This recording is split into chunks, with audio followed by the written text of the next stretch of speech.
કેટલાક લોકો જે છે પોતાની સસ્તી લોકપ્રિયતા માટે આ વસ્તુ કરવાના છે. આપણે જે 24,700 જેટલી ભરતીઓ તબક્કાવાર આપણે કરી રહ્યા છે. આપણે જે સિસ્ટમ જે છે પોર્ટલ પર આપણી પારદર્શક ભરતીઓ કરી રહ્યા છે.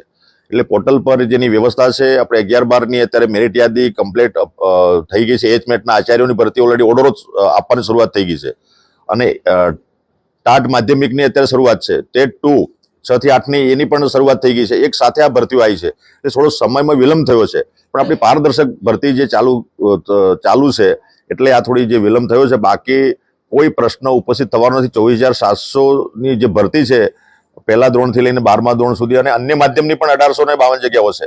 એ તમામ ભરતીઓ આ એક મહિનામાં આપણે મિત્રો પૂરી કરવાના છે એટલે કોઈ પ્રશ્ન ઉપસ્થિત થવાનો નથી. હા, થોડો વિલંબ થયો છે, વાત સાચી છે. બાકી એ ભરતીઓ સમયસર પૂર્ણ થવાની છે. પારદર્શક ઓનલાઈન ભરતીઓ છે, મેરિટ પ્રમાણે છે એટલે કોઈ એમાં શંકાને સ્થાન નથી.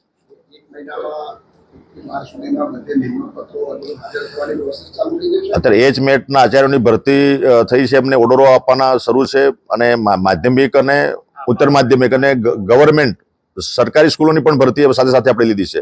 એટલે ટૂંક સમયમાં મેરિટના આધારે પ્રમાણપત્રનું વેરિફિકેશન થશે. વેરિફિકેશન થયા પછી એમને ઓર્ડરો આપવાનું શરૂઆત થઈ જશે. પ્રાથમિકની પણ પ્રક્રિયા હાલમાં ચાલુ છે. પણ સાહેબ મહિનો તો ઉપર થઈ ગયો.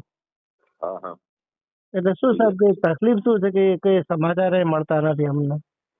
સમાચાર હવે આવશે એટલે એમ કે ભરતી અટકી ક્યાં, એમ બીજું કઈ નહીં સાહેબ. આચારસંહિતા આવી કે ગુજરાતમાં ખબર નહીં આપને? નગરપાલિકા ચૂંટણીઓ આવી ગઈ આપણી બધી, એટલે પેન્ડિંગ એટલે પ્રોસેસ ચાલુ છે એટલે પછી જાહેરાત થશે ત્યાંથી મેટ્રિક આવશે. એટલે મતલબ સાહેબ 21 તારીખ પછી આવશે એવું? તો પ્રોસેસ અત્યારે તો ના આવે ને ભાઈ. એટલે પ્રોસેસ ચાલુ થઈ ગઈ એટલે પછી ઓટો આખું જનરેટ થશે, બધું મેરિટ આખું જનરેટ થઈ જશે. ઓકે.